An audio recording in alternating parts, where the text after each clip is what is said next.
boa tarde. Eu me chamo Davi, sou casado com a Janaína, que hoje não pôde estar aqui, mas ontem a gente estava aqui como família. Sou pai da Cleo, que vai fazer 5 anos agora, mês que vem, e pai do Rafael, que vai fazer 1 aninho também agora, mês que vem. Esse ano nós vamos completar 14 anos de casados. E nós temos hoje o privilégio de estarmos aqui, servindo o corpo de Cristo, residindo em Itajaí, servindo na igreja local aqui do Mevan, e tendo o privilégio de poder estar com vocês hoje à tarde, para compartilhar, como o pastor Luiz tem dito muito esses dias, para impartir o meu coração com o seu coração.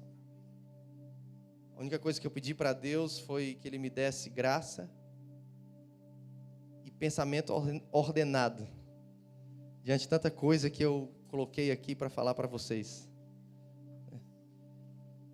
E quero começar agradecendo o pastor Júnior pela oportunidade de estar ministrando aqui na EMAP Justiça Social, que foi um convite surpresa e ao mesmo tempo desafiador, mas eu entendo a importância e a relevância dessa escola. E para mim, hoje, poder olhar para a minha história, poder olhar para a minha família e discernir em que tempo eu vivo e que geração eu vivo e poder compartilhar numa escola chamada Justiça Social é de uma relevância eterna. Se a gente tiver o entendimento do que nós estamos fazendo aqui, né? Que eu acredito que vocês têm. Senão vocês não teriam deixado os afazeres de vocês para passar 1 semana aqui. Eu sou natural do Ceará. Tem algum nordestino aqui? Da onde é? Piauí. É mais quente lá, viu? É? Da onde é mesmo? Desculpa. Ah, foi? Legal. Cadê o outro cearense? E eu sou do Ceará, de Fortaleza. Todos nós somos lá de Fortaleza. Na verdade, só não o meu pequeno, o Rafael, ele é texano. E a gente teve o privilégio de passar um tempo, eu digo não de treinamento teológico, eu costumo dizer de amadurecimento vocacional. Nós moramos fora ali quase 3 anos, no Texas, onde nós estudamos na escola chamada Cristo para as Nações. Primeiro fomos para a base da Jocum, estudar inglês, depois fomos para o Cristo para as Nações. E retornamos agora, estamos aqui em Itajaí, dia 2 agora de dezembro, vai completar 6 meses que nós estamos aqui. E nesses 6 meses, vocês não têm ideia do que Deus tem feito. O pastor Luiz, quando nós chegamos no Brasil, eu fui para Fortaleza, para minha família conhecer o nosso filho mais novo, que eles não conheciam. E eu ficava falando com o pastor Luiz ou com o Rafael Conrado por telefone, e o pastor Luiz falava: cara, cadê tu, macho? Cadê tu, macho? Quando é que tu vem? E eu falava: calma, pastor, peraí. E a gente é meio racional, né? A gente quer calcular tudo. Ele falou: macho, vem, põe o pé no Jordão que vai abrir. Aquele jeito louco do pastor Luiz. E eu falei: tá bom. E aí assim fizemos, compramos a passagem para 1 mês para frente. E aí Deus foi abrindo as águas até a gente chegar aqui. E estamos aqui dessa forma até hoje. Somos pastores voluntários no Mevan. E estamos servindo com muito amor e tendo o privilégio de caminhar com algumas pessoas que a gente já conhecia de perto. Outros não conhecíamos ainda, mas hoje temos o privilégio de fazer parte dessa família, né?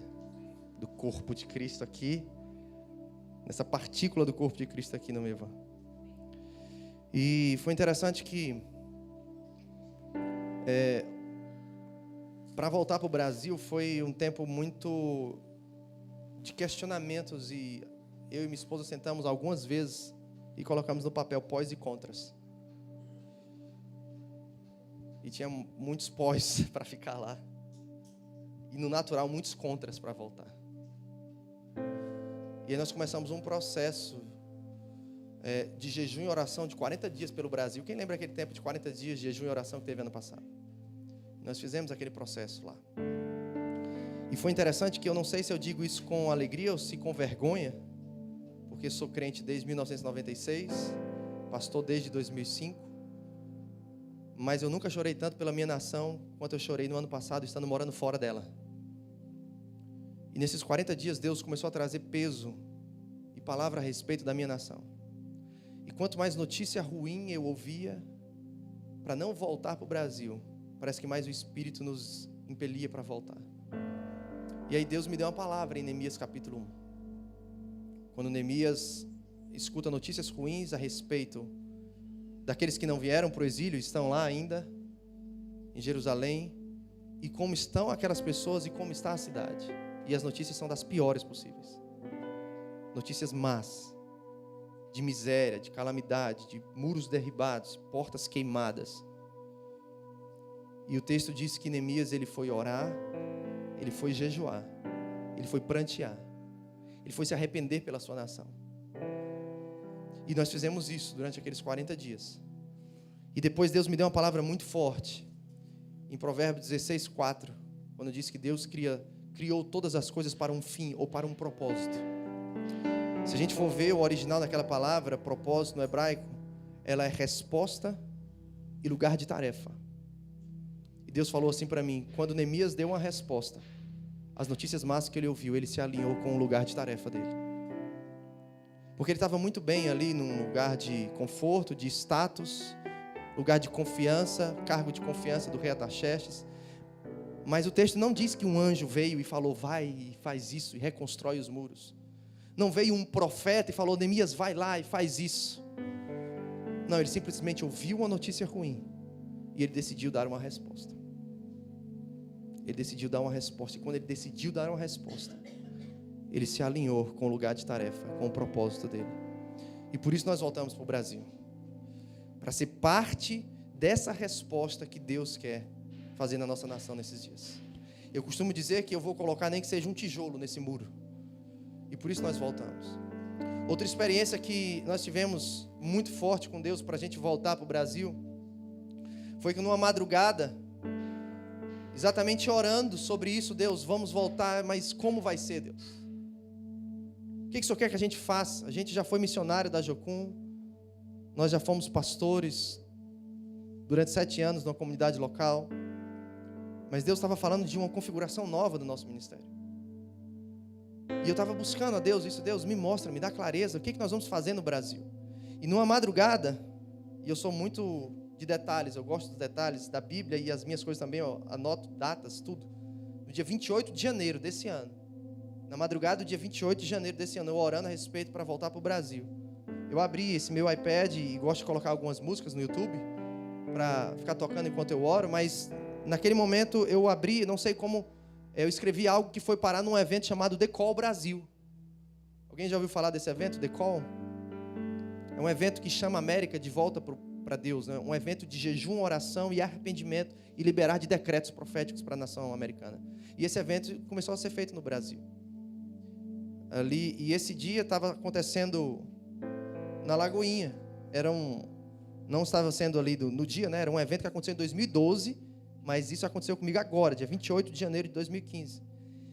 E no The Call, quando eu abri, eu comecei a ver, puxa, que interessante, eu vou assistir um pouco disso. E na hora que eu abri aquilo e dei o play no YouTube, eles começaram a orar, e aquela palestra daquele momento do evento era sobre um clamor de movimento de adoção que iria começar no Brasil.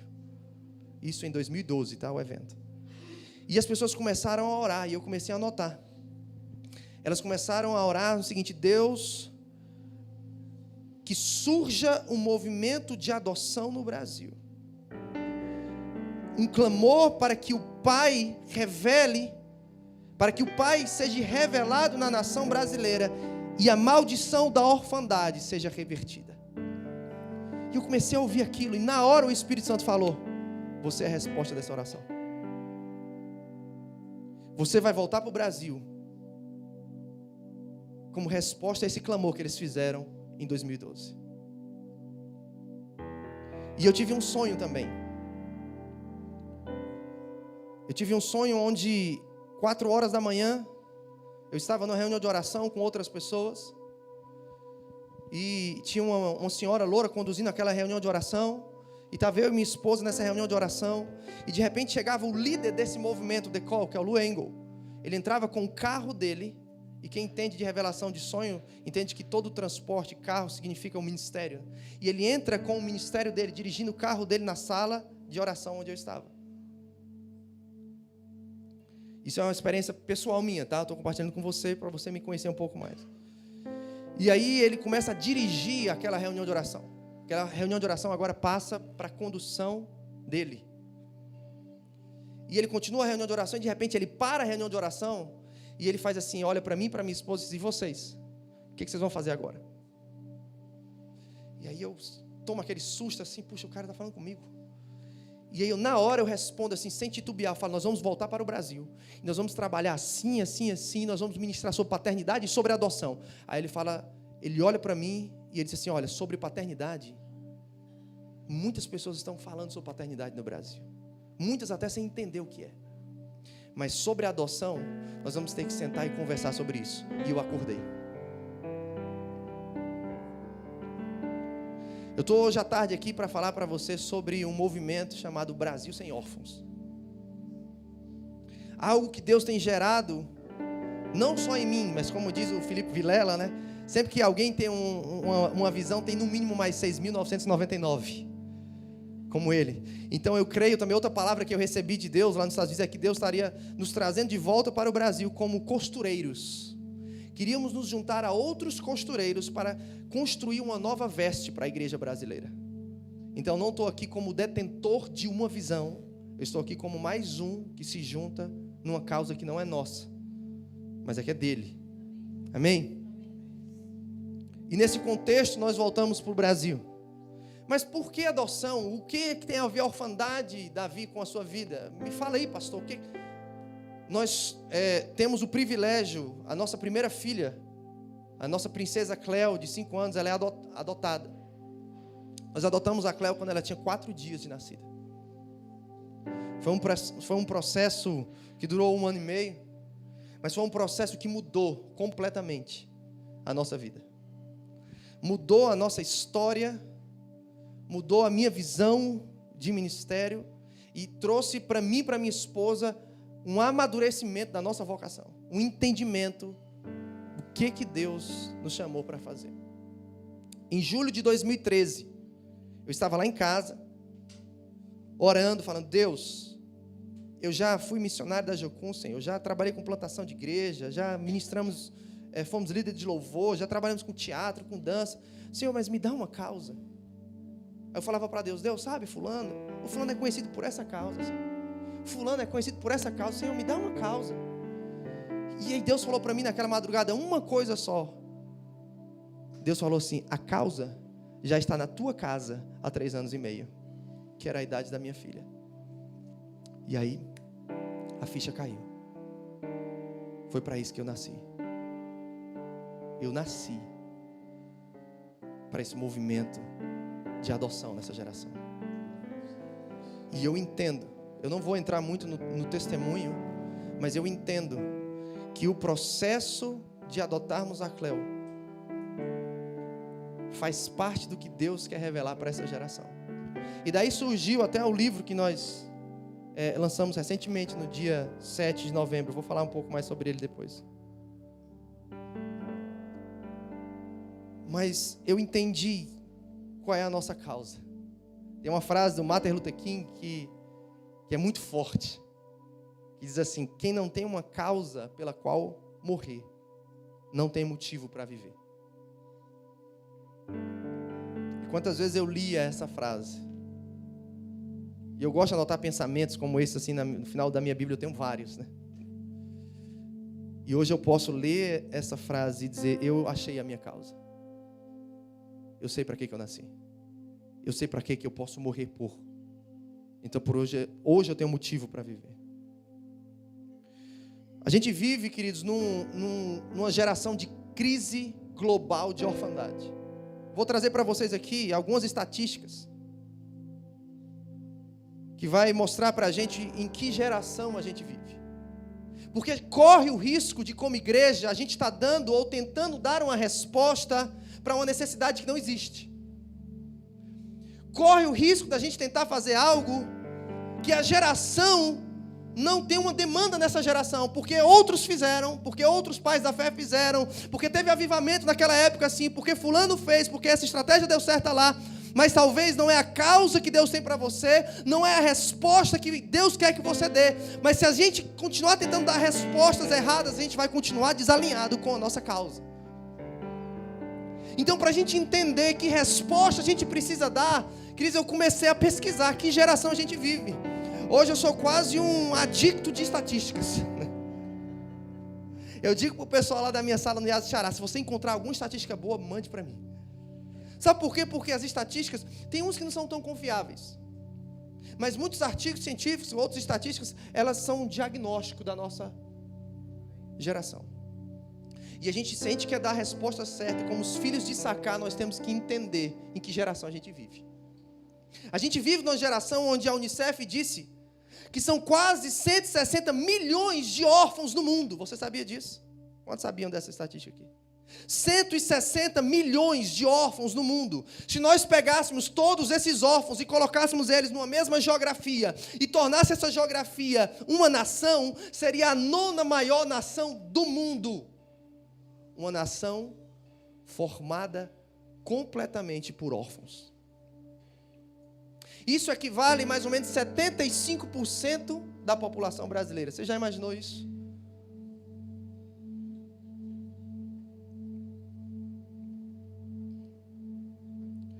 E essa nação órfã é uma nação de vulneráveis, muitas vezes sem voz, sem nomes, vulneráveis a qualquer tipo de exploração, seja abuso físico, moral, sexual, né? São órfãos que são severamente mal equipados para sobreviver quando chegarem à sua vida adulta. Independente do canudo que eles estiverem, da graduação, do mestrado, do doutorado, mas porque eles têm sérios problemas de emoção, na sua emoção, no seu psique, no seu espírito, eles hoje estão vulneráveis.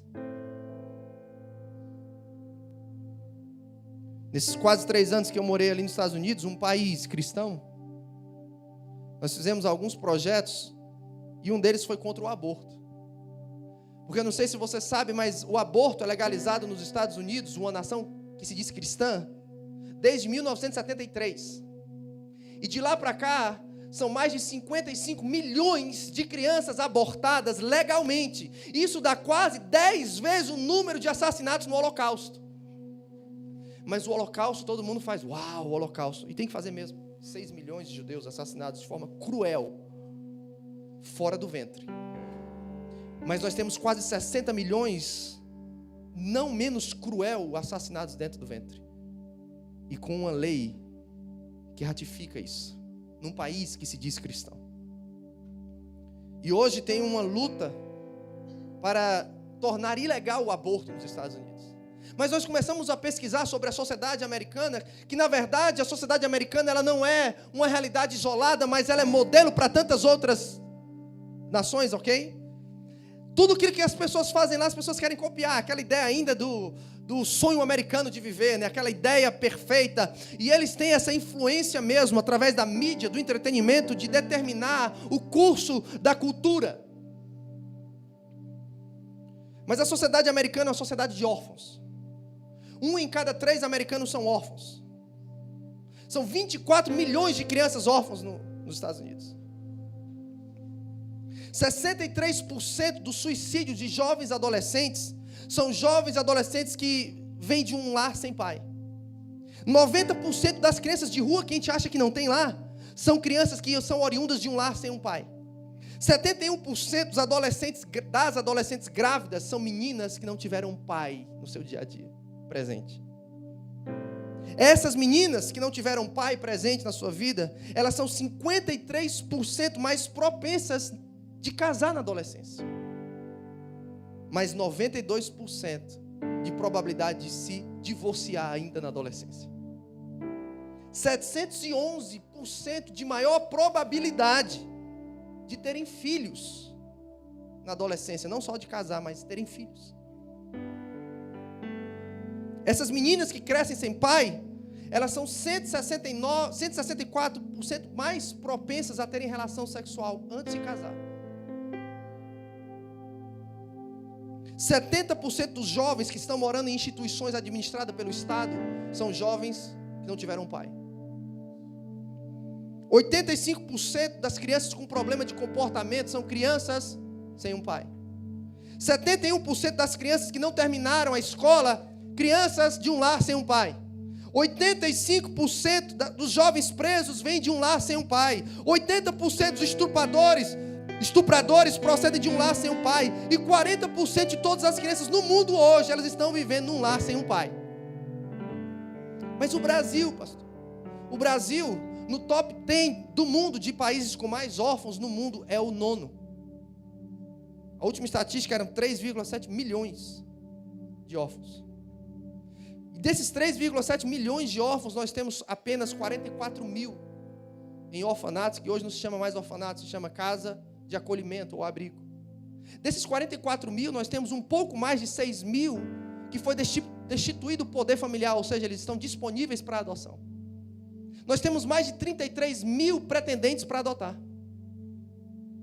No Brasil, a cada ano, nascem 700 mil crianças que não vão ter o nome do seu pai na certidão de nascimento. São 30% da população brasileira que não tem para quem dar um presente no segundo domingo de agosto.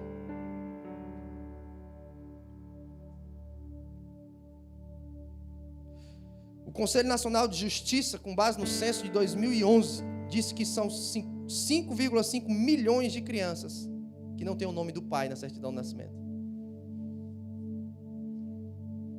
E aí você imagina como é crescer sem saber quem é o seu pai. Os constrangimentos, as feridas, as frustrações, quando sai da fase da criatividade, puxa, meu pai pode ser um astronauta, meu pai pode ser um jogador de futebol, começa a entrar na fase da realidade. Meu pai me abandonou, não sei quem é meu pai.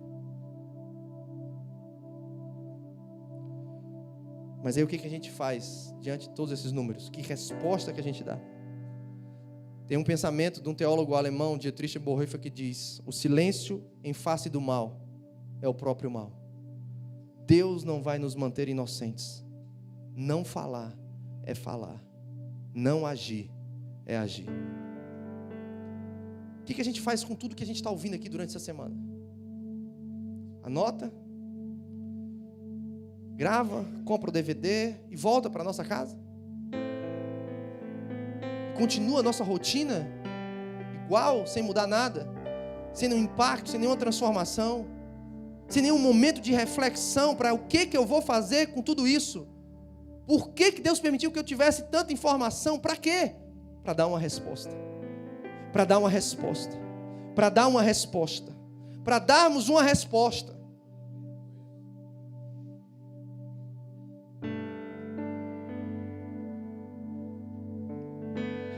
Nós lançamos esse livro agora dia 7 de novembro.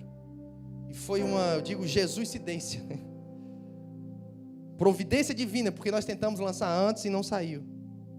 Mas foi interessante como depois eu percebi o cenário nacional, mundial e profético para o lançamento dessa mensagem. Porque foi lançado no Café de Pastores do dia 7 de novembro. Dia 8 de novembro foi comemorado o Domingo do Órfão. O Orphan Sunday. Onde no mundo inteiro igrejas comemoram o Domingo do Órfão. Prega-se sobre isso, ora-se sobre isso, traz estatísticas sobre isso, imprime banner sobre isso, mostra clipes sobre isso. Na segunda-feira, dia 9, foi comemorado o Dia Mundial da Adoção. Um contexto. E no dia 10, terça-feira, a Frente Parlamentar em Defesa da Família e Apoio à Vida, com o senador Magno Malta lançou uma campanha nacional chamada Brasil, um país que adota. Alguém sabia dessas datas aqui? Levanta a mão para mim, por favor. A última, né? Uma pessoa, né?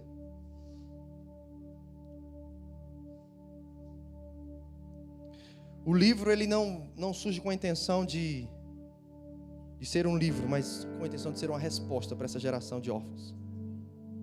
O livro nasceu de uma conversa minha com a minha esposa sobre se não tivéssemos adotado a nossa filha, onde ela estaria? O que é adoção? Onde está na Bíblia sobre isso? Que base teológica a gente tem para isso? Que necessidade na nossa geração nós encontramos para isso? Nós vivemos numa geração de órfãos de pais vivos. Tem um escritor que eu gosto muito chamado Sérgio Sinai, de um livro intitulado A Sociedade dos Filhos Órfãos, um escritor argentino. Ele diz que filho é um acidente biológico. Basta você juntar um ser do sexo masculino com outro do sexo feminino e eles tiverem intimidade, vai gerar um acidente biológico chamado feto. Agora, para esses meros reprodutores, que às vezes, e muitas das vezes no Brasil, depois de uma noite só de sexo, acontece esse acidente biológico, para eles deixarem de ser meros reprodutores e se transformarem a pais e mães, são outros 500. Pai e mãe envolve compromisso, responsabilidade e amor. Para ser um mero reprodutor, só precisa ser fértil. A questão é que nós temos muitos reprodutores e poucos pais e poucas mães. A orfandade, ela deixa os filhos sem amor, sem referencial, sem alimento emocional, sem orientação ética, sem modelos existenciais e sem nutrientes espirituais. Abandona-os à deriva. Eu quero trazer para vocês aqui 5 tipos de orfandade, saindo completamente da ideia tradicional de órfão, que é aquela criança que perdeu o pai ou a mãe. Nem a Unicef mais define órfão como isso. Não é mais aquela criança que perdeu o pai ou a mãe por falecimento, ou antigamente também era aquele que perdeu um dos pais. Não, hoje órfão é aquele que vive debaixo de uma cultura de abandono e rejeição, e por isso está numa condição de vulnerabilidade. E aí, por isso, nós temos um conceito de orfandade totalmente diferente do que era antigamente. Nós temos a orfandade ética, onde a criança ela é privada de referências concretas, reais, constantes, para que haja uma construção no exercício, na escala de valores. E esses valores são passados por meio de presença e de atitude. Temos a orfandade normativa, a criança que cresce sem os limites, sem normas, para botar em prática esses valores. E aí ela não encontra um ambiente propício para se desenvolver como deveria, de forma saudável. 3, nós temos a orfandade espiritual. Alguém que abra os olhos dessas crianças para mostrar que a vida é muito mais do que matéria. A vida é muito mais do que aquilo que a gente pode tocar, daquilo que a gente está vendo. Existe algo espiritual, transcendente, sobrenatural. Nós temos a orfandade emocional, a ausência de fontes nas quais possam nutrir e expressar seu mundo afetivo a partir da interação contínua e ativa com os adultos mais próximos. E nós temos, por último, a orfandade afetiva, que são carências de sinais consistentes e constantes, emitidos por adultos, que ratificam o seu valor como pessoa, a sua importância, o seu caráter especial. E esses sinais só chegam com o olhar interessado, a escuta receptiva, o tempo compartilhado, a valorização de ações e criações e o acompanhamento dos processos e experiências geradas pelas diferentes etapas evolutivas. É um conceito diferente de orfandade. E por isso, a gente entende que órfão não é mais aquele que tem a ausência física dos pais, mas é aquele que não tem referenciais éticos, normativos, emocionais, afetivos e espirituais. Por isso, ser órfão não basta ter a morte física dos pais, mas também para deixar de ser órfão, não depende da presença física dos pais. Porque como eu fui um órfão de pai vivo. Meus pais se separaram durante 5 anos. Cresci longe dos meus pais. Meu pai, para tentar compensar, depois ele dava presentes e presentes, escolas boas e viagem, mas nunca dava o afeto, nunca dava esse olhar interessado, esse ouvido atento, essa presença, essa atitude. Eu não tenho uma lembrança da minha infância eu brincando com meu pai. Ao ponto deles se separarem, e depois de 5 anos eles reatarem o casamento. E depois de reatar o casamento, eu olhava para minha mãe e dizia: mãe, por que a senhora voltou com esse cara? E a minha realidade, ela não é uma exceção. Ela, infelizmente, ela se transformou numa regra na nossa geração. Órfãos de pais vivos, que tentam compensar a sua ausência, a orfandade gerada nos seus filhos com coisas. Com coisas.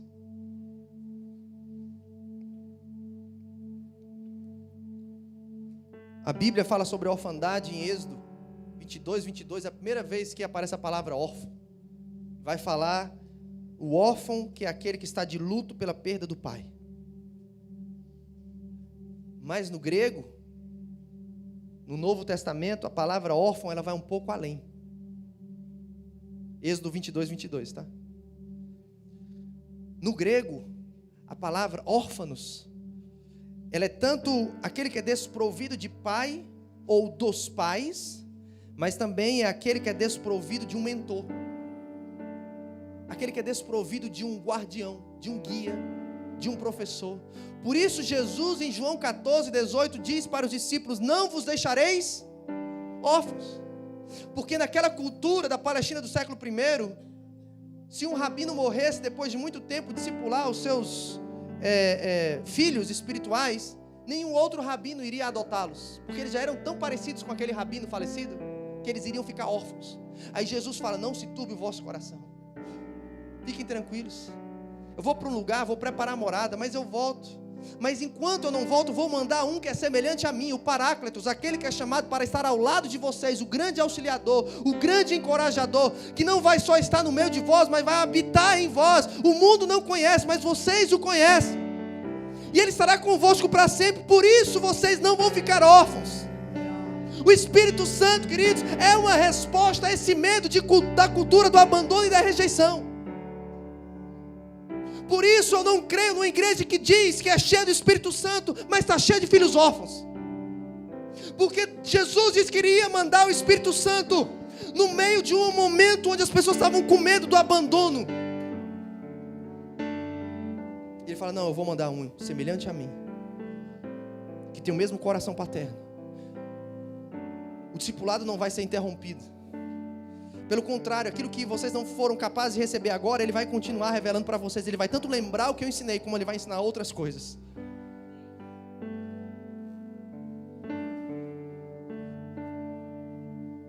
A igreja brasileira precisa mais desse espírito e menos de um mover gospel.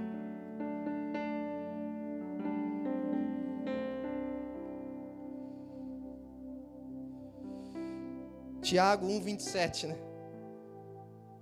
A religião pura e sem mácula para com o nosso Deus e Pai é esta: cuidar dos órfãos e das viúvas.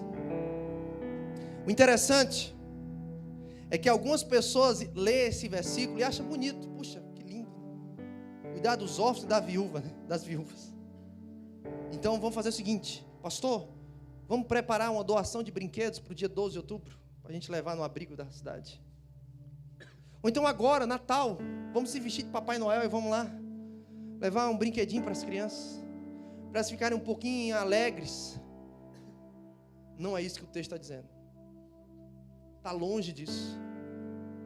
Quando Tiago usa o verbo cuidar, e intencionalmente ele usa esse verbo cuidar, o verbo cuidar que Tiago usa aqui no texto, ele significa o seguinte: buscar conhecer de perto a realidade de alguém, a fim de ajudar e oferecer o cuidado necessário. Ou seja, esse cuidar vai muito além de uma visita descomprometida a um orfanato ou a um asilo. Esporádica, momentânea, assistencialista, superficial, que não transforma nada. Esse cuidar que Tiago diz, é você fazer uma visita porque você se importa tanto com aquela pessoa que está naquela condição, que você quer ser a resposta de Deus para a necessidade dela. E o que a criança está precisando no abrigo? É de pai e de mãe, não é de brinquedo. Não é. Nós temos um abrigo aqui de criança de 0 a 12 anos em Itajaí, o Lar da Criança Feliz. Nós fomos lá algumas vezes já, e eu converso demais com a coordenadora lá. E eu perguntei para ela, o que nós podemos fazer para servir vocês?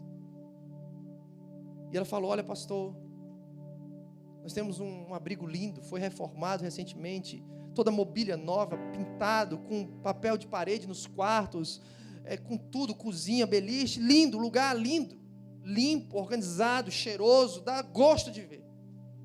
Mas ela falou, a nossa maior necessidade é de ter tempo de qualidade com essas crianças. Porque ou nós fazemos as tarefas que nós temos que fazer da rotina delas diária, ou nós ficamos com elas e deixamos de fazer as tarefas. Então nós precisamos de pessoas que sejam voluntárias, ou para fazerem as nossas tarefas, para que a gente fique com elas, ou para que venham ficar com elas. Porque elas têm carência de afeto. De alguém que simplesmente sente no sofá e deixa ela vir sentar perto de você e vocês vão assistir um desenho junto. Ou de sentar no chão e brincar com elas. O que as crianças precisam não é de brinquedo. Não é de alguém vestido de Papai Noel. Deus falou em Salmo 68, versículo 5, eu sou o pai dos órfãos. No verso 6 ele diz, eu faço o solitário, ou seja, o abandonado, aquele que está só, habitar em família, não em abrigo. Por isso eu defendo a ideia de que por melhor que seja o abrigo, ele não substitui a convivência familiar, que é constitucional, está na Constituição Federal, no Estatuto da Criança e do Adolescente, na Lei dos Direitos Universais da Criança. Nós vamos entrar sobre isso lá na frente. O abrigo é para ser algo temporário, e quanto mais rápido, melhor. Mas as pessoas escutam a gente falar sobre isso, e falam, puxa pastor, que discurso bonito. A gente termina de pregar, as pessoas vêm falar com a gente, puxa, que legal pastor, é lindo, isso é bonito. Aí dá um tapinha nas costas da gente, assim, que crente gosta de dar, né? Um tapinha nas costas. Lá no Ceará é assim, eu não sei se aqui é, né? Tudo bem, dá. Mas não gerou compromisso no que ela ouviu. Parece que a causa é pessoal. Não, a causa é do pastor Davi e da pastora Janaína, porque eles, afinal de contas, eles têm uma filha adotiva, né? Então, eles são meio que obrigados a se envolver com isso, porque é a vida deles. Aí eu paro e levo a gente a refletir algo. Se Tiago diz que a pura e imaculada religião para com o nosso Deus e Pai é cuidar dos órfãos, e que cuidar dos órfãos é suprir o que eles não têm, e o que eles não têm é uma família, se nós não vivemos essa religião, que religião que a igreja brasileira está vivendo? Me responda. Que religião que a igreja brasileira está vivendo? Me diga. As pessoas me procuravam nos Estados Unidos e falavam, você é pastor americano, você é pastor, você é do Brasil, vem cá, senta comigo pastor, me conta do avivamento no Brasil, eu estou ouvindo que a igreja está explodindo, que tem igreja em célula, crescendo para lá, para cá, que abre qualquer igreja em qualquer esquina e dá uma subida, as pessoas se convertem, me conta que avivamento é esse. Aí eu disse assim, vem cá, vamos sentar, me conta você, porque eu não estou sabendo. Me conta você, do que você está sabendo? Porque eu não estou sabendo de avivamento no Brasil.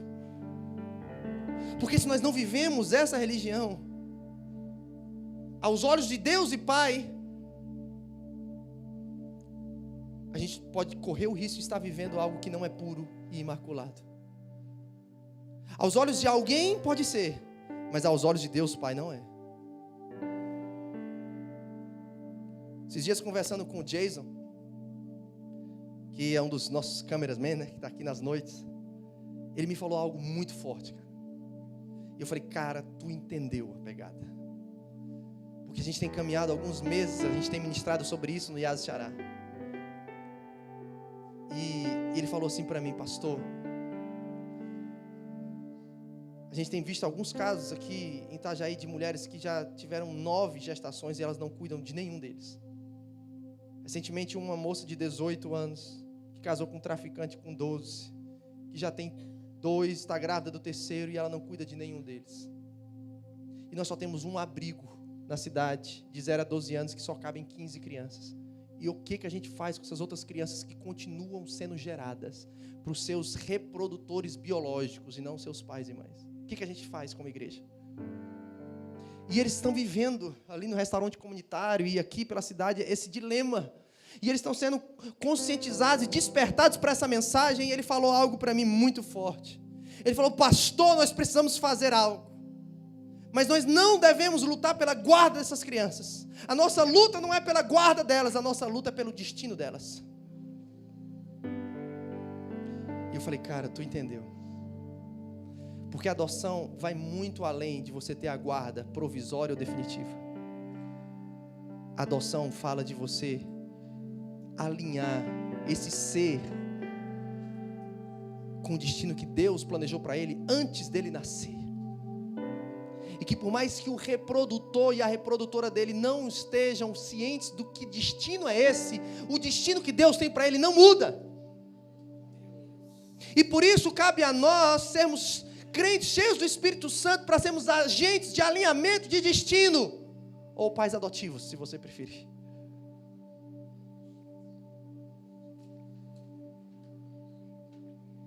Mas a adoção também pode ser feita com motivos errados. Existem motivos errados para adotar. E aqui, de antemão, eu vou dizer que eu não estou apontando o dedo para ninguém. Não julgo ninguém, pelo contrário, todas as pessoas que adotaram ou querem adotar merecem o meu respeito, a minha admiração e o meu louvor. Mas não basta fazer a coisa certa, tem que fazer pelas razões certas.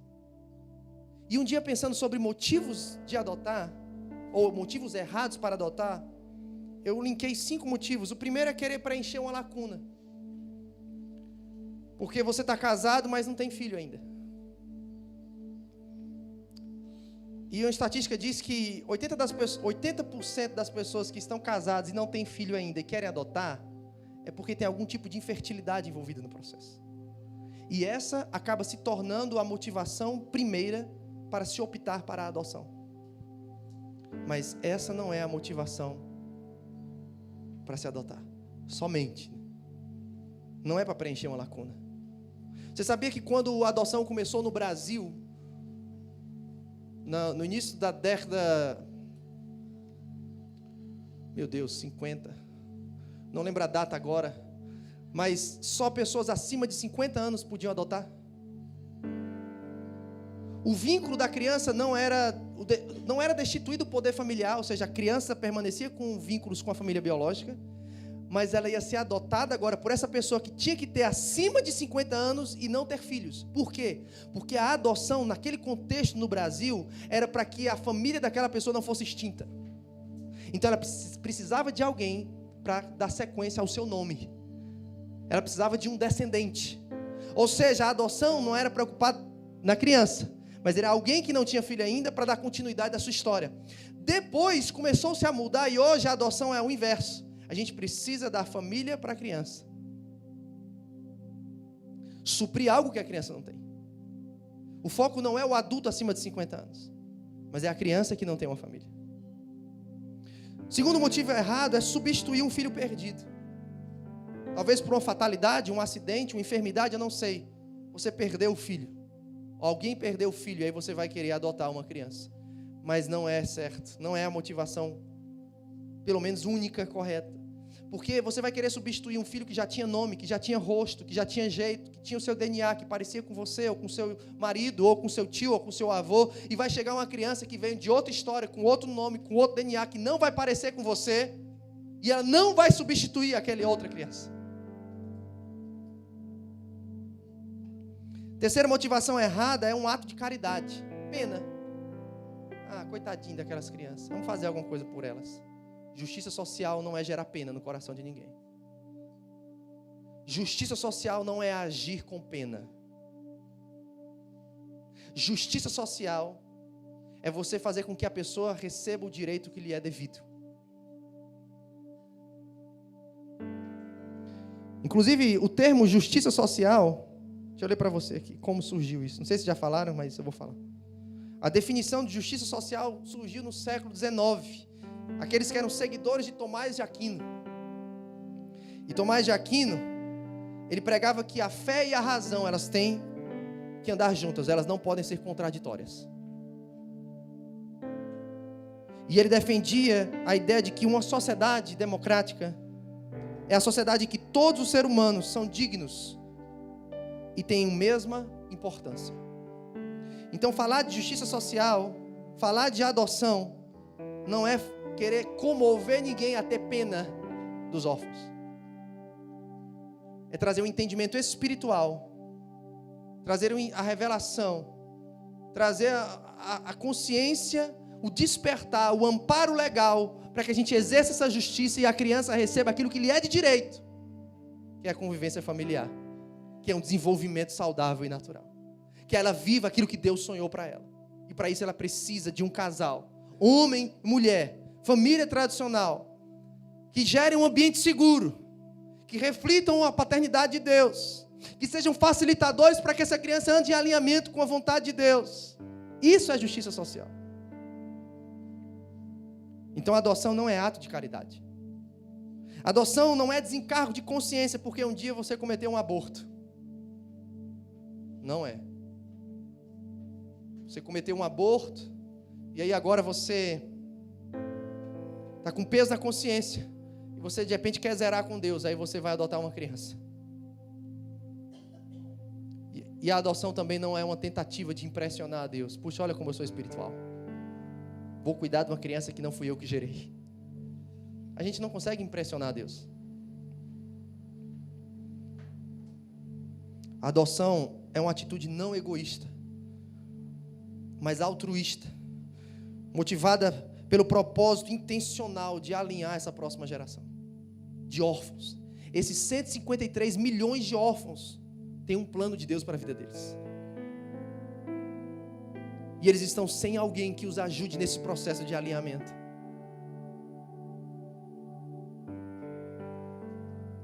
Tem uma filosofia de Satanás que não é nova, que se chama infanticídio. Se a gente fosse para Êxodo capítulo 1, a gente veria Faraó, quando assumiu depois que José morreu, veio um novo Faraó, e ele não mais lembrava quem era José e da história de José, mas ele sabia que o povo estava crescendo, se multiplicando, ficando forte, e eles decidem fazer algo, com medo. Qual foi a estratégia que Satanás usou?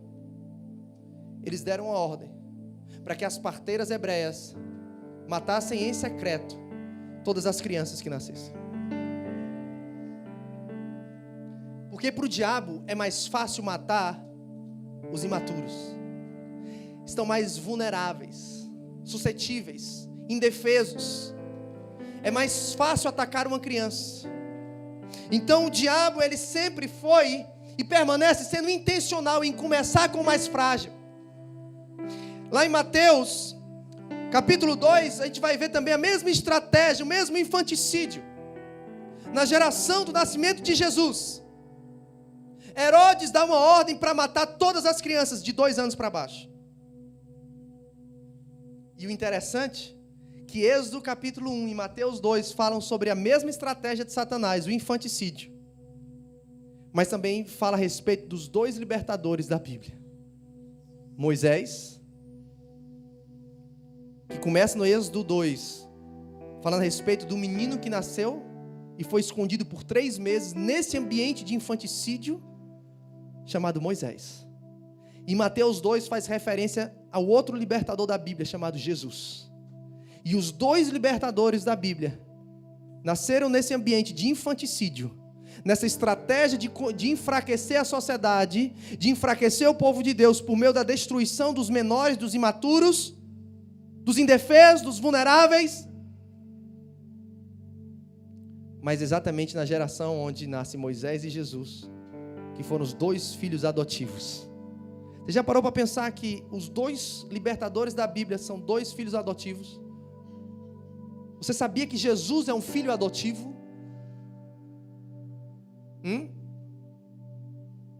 Não, pastor, não fala isso. Filho adotivo é bicho trabalhoso. Filho adotivo tem DNA ruim. Filho adotivo é rebelde. Como Jesus era filho adotivo? Não. Filho adotivo envergonha os pais. Filho adotivo é o patinho feio. Mas Moisés e Jesus foram filhos adotivos, né? E Jesus nunca envergonhou o pai. Jesus não tem um DNA ruim. Jesus não foi um filho rebelde. Moisés foi o grande libertador. Alguém que via o Senhor como um amigo. Deus tem um negócio com os adotivos. Tanto é que ele falou, quer saber de uma coisa? Gostei dessa parada de adoção. Daqui para frente vai ser todo mundo adotado. E de Jesus em diante, todos nós somos adotivos. Porque funciona, presta esse negócio, dá certo, é bom, alinha, dá resultado. E lá em Gálatas, capítulo 4, versículo 1 a 7, vai dizer que todos nós somos filhos adotivos por meio de Cristo Jesus. E por isso as promessas foram feitas a Abraão e repousam sobre mim e sobre você, querido. Você é um filho adotivo. Como nós temos um coração tão fechado para adoção como igreja? Em 2010 eu era um pastor. Eu era um pastor que dizia assim, 9 anos casado já e sem filhos. E não sou infértil, minha esposa não é infértil, só não tínhamos ainda. E não foi por falta de prática, de tentativa. Mas não tínhamos, na soberania de Deus não tínhamos. E aí, as pessoas brincavam comigo, pastor, você já pensou em adotar? Amigos meus, pastores meus, o cara que era pastor auxiliar comigo na igreja, já tinha 3 filhas e um filho adotivo. E ele falou, cara, pensa em adotar. E eu falava, não, cara, quem sabe um dia, talvez. E aí eles começaram a brincar já, de tanto insistir. Falava, eu vou botar uma criança na sua porta, Davi. Eu falava, cara, não tem problema, eu pego e ponho na sua. Mas a boca fala do que está cheio o coração. E para mim aquilo era uma verdade. Meu coração estava fechado para adoção. Mas crente desde 1996. Missionário, ministro de louvor, pastor. Mas sem entendimento de que eu era um filho adotivo, com o coração fechado para adoção. Cara, como pode isso? E um dia surgiu a possibilidade de adotar a nossa princesa. Numa época onde eu já chorava para ser pai. O meu irmão já tinha 2 filhos. Os meus amigos todos com filhos. Eu já dizia para minha esposa, não me chame mais para aniversário de criança. Eu não aguento mais passar a noite comendo docinho e vendo os outros brincar com seus filhos. E eu chorava, Deus, eu quero ser pai. Eu quero ser para alguém aquilo que eu não tive. Eu quero essa experiência. Eu clamava por aquilo. Quando eu vi a minha filha pela primeira vez, quando eu dei a primeira mamadeira para ela e peguei ela no colo, 4 dias de nascida, 3 dias de nascida, eu lembrei de uma frase daquele filme Desafiando Gigantes. Quem já assistiu? Aquela moça tentava tanto ter filho, engravidar e não conseguia, né? E uma vez ela conversando com o marido, não sei se foi com o marido ou com a enfermeira, ela pegando o resultado do teste, ela disse assim, como pode você ter saudade de alguém que você nunca viu? Era o que eu sentia. Eu tinha saudade de alguém que eu nunca tinha visto. E quando eu vi, eu falei, cara, era dela que eu tinha saudade.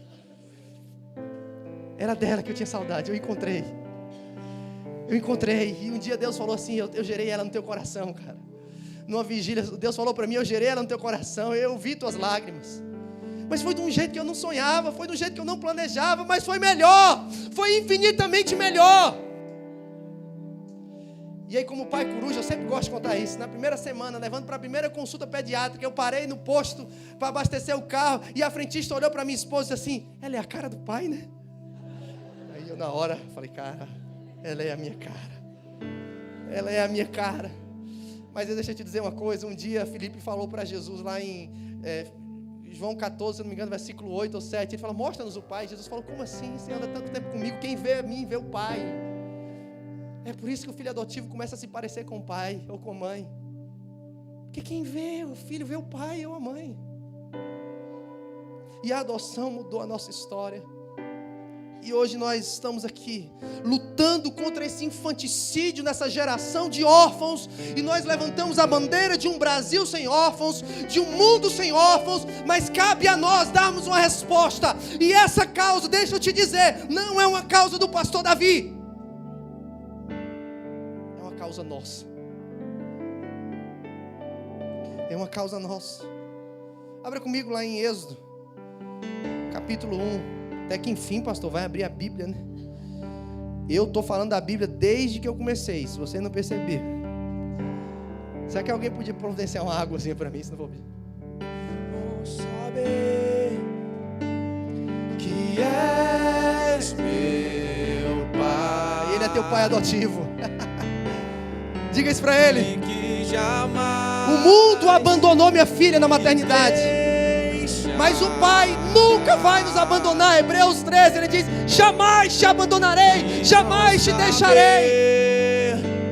Que és meu Pai, e que jamais te deixará. Oh Deus, antes de ler aqui Êxodo 1, deixa eu ler para você Isaías. Aguenta aí, mantenha a sua Bíblia em Êxodo, pode deixar que eu vou ler Isaías. Isaías 49, de 13 a 16, diz assim: gritem de alegria, ó céus, regozijem-se, ó terra, irrompam em canções, ó montes, pois o Senhor consola o seu povo e terá compaixão de seus afligidos. Sião, porém, diz: o Senhor me abandonou, o Senhor me desamparou. E aí vem no versículo 15: será que uma mãe pode esquecer do bebê que ainda mama e não ter compaixão do filho que gerou? Será que é possível algo tão inconcebível?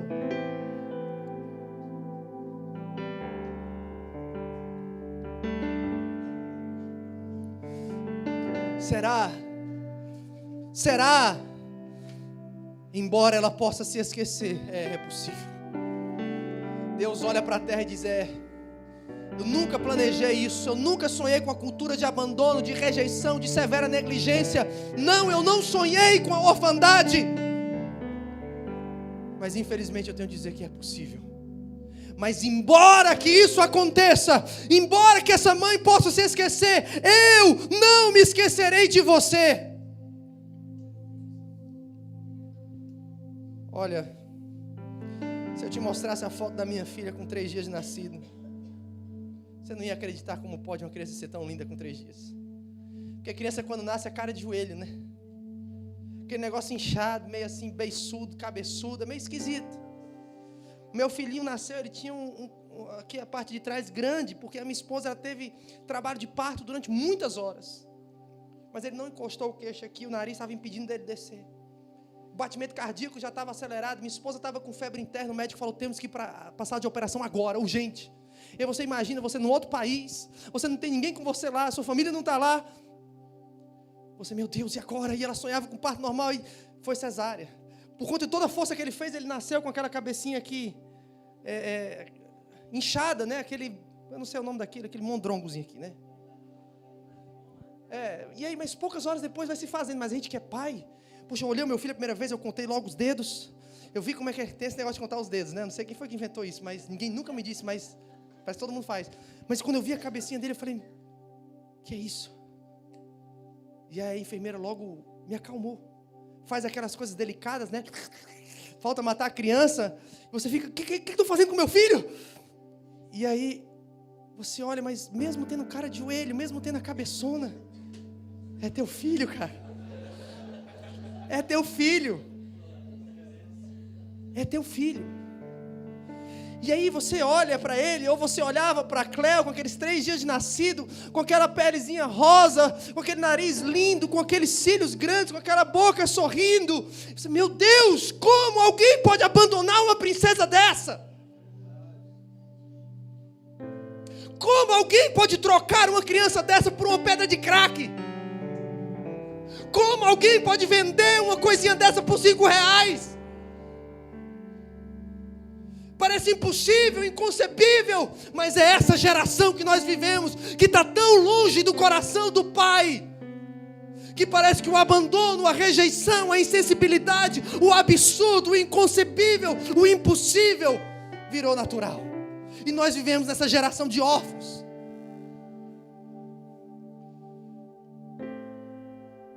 Mas nós somos a resposta. Porque é possível, em meio às trevas, ser luz. é possível num sistema faraônico, onde decretos de infanticídio, de morte, de assassinato no secreto são liberados, Deus levantar novas parteiras. E foi isso que Deus fez em Êxodo 1. Faraó manda um decreto de morte, de assassinato no secreto. E vem Sifrá e Puá, tementes a Deus. E elas desobedecem a um decreto faraônico. E elas começam a salvar aquelas crianças. Elas começam a salvar aquelas crianças.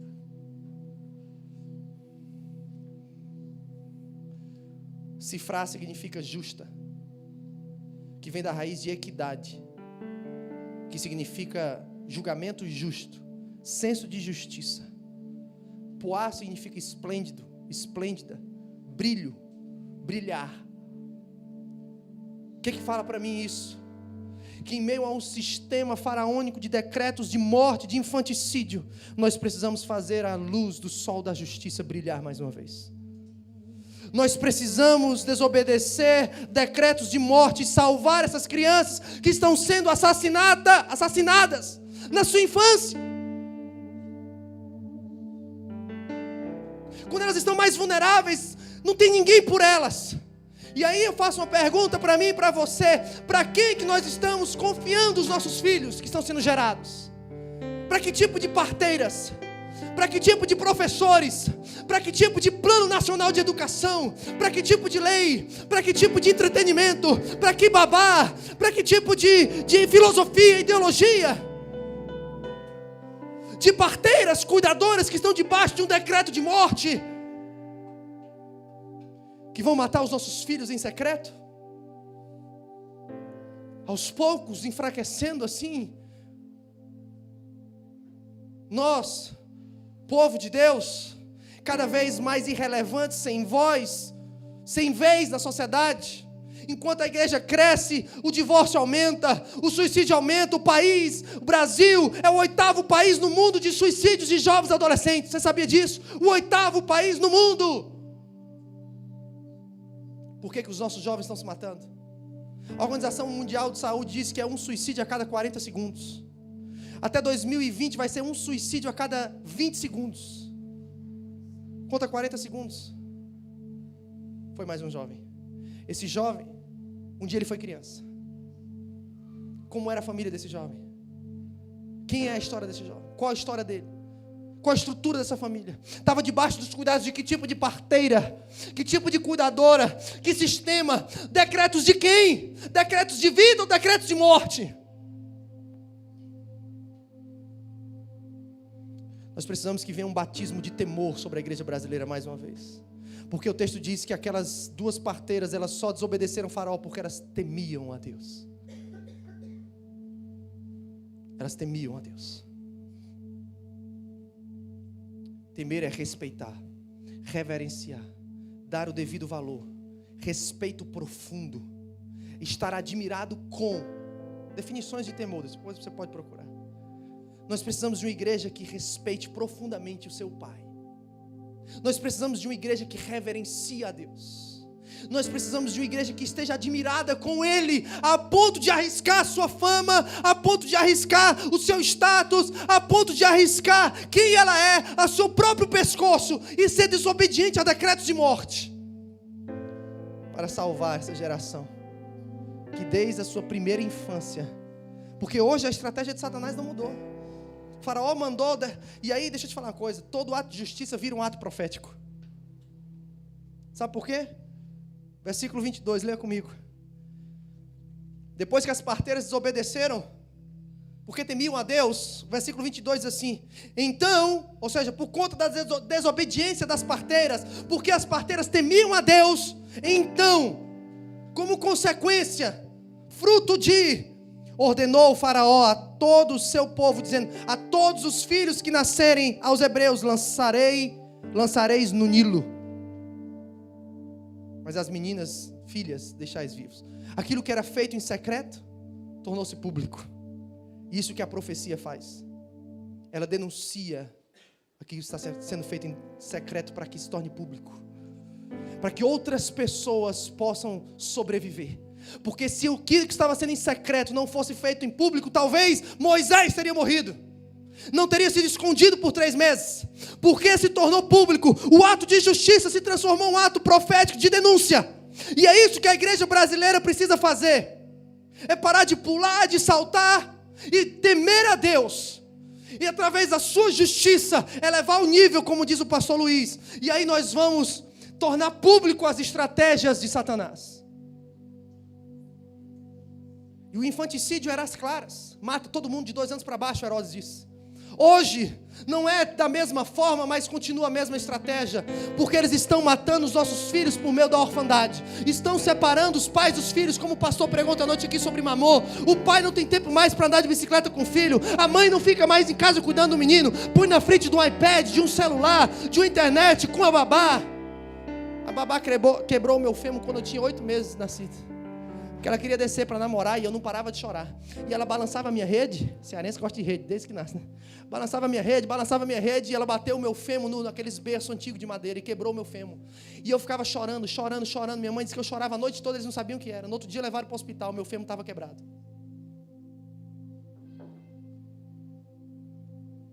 Debaixo de que cuidados nós estamos entregando os nossos filhos? O infanticídio continua hoje, através do aborto, ou da orfandade. Deus precisa levantar parteiras nos nossos dias. Deus precisa levantar pais como José. José foi pai adotivo de Jesus. Mas se não fosse uma revelação do céu, José teria abandonado Maria. Você lembra da história? Mateus 2, quando José sabe que Maria está grávida, e ela era uma virgem desposada.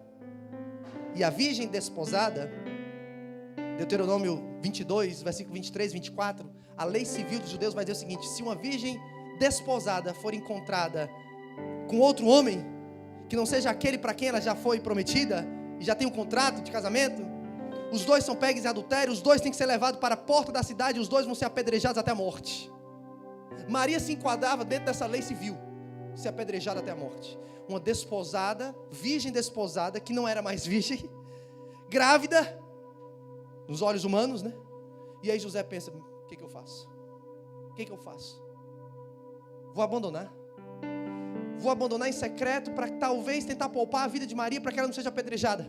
Vou abandonar em secreto para que isso não se espalhe. Mas a cultura de abandono e rejeição estava aí presente. E aí o anjo do Senhor aparece para José e fala: não, fica tranquilo, cara, é do meu espírito, é de Deus, adota a criança, adota. Ele vai lá e volta, casa com Maria, não conhece Maria até o menino nascer, e ele se torna pai adotivo de Jesus. Agora o interessante é que depois que José diz sim para a adoção e não para o abandono e rejeição, cara, o céu se abre sobre José, e ele começa a andar debaixo de revelação. E aí Deus começa a direcionar aquele pai adotivo para proteger o destino daquele menino. E aí ele fala: sai daí e vai para o Egito, porque tem um decreto de morte. E ele vai para o Egito e passa 2 anos no Egito. E depois rasga o céu de novo e fala: volta, porque Herodes já é morto. Mas quando ele está voltando, o céu se rasga de novo. Ele recebe outra direção: volta, mas não vai para Jerusalém, vai para Galiléia, porque o filho de Herodes está lá. E pode ser que ele mande matar ainda o menino. Você sabia que Jesus poderia ter sido morto se ele não tivesse um pai? Jesus poderia não ter chegado aos 12 anos se ele não tivesse o pai.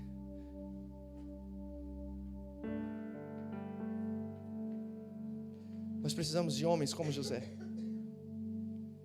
que vão decidir assumir a responsabilidade de cuidar de filhos que ele não gerou. Isso é adoção, cara. Dá destino para alguém debaixo de um sistema que dá decreto de morte. Sabe por que a igreja brasileira tem tão pouca revelação? Sabe por que a gente vê tanto movimento, mas pouca revelação, pouco céu aberto, parece que o céu está de bronze? Porque tem pouca gente dizendo sim para Deus. Tem pouca gente dizendo sim para a adoção. Tem pouca gente se comprometendo em cuidar de dar destino para as pessoas. Enquanto isso, nós temos uma geração de órfãos, de pais sem revelação, pais sem direção.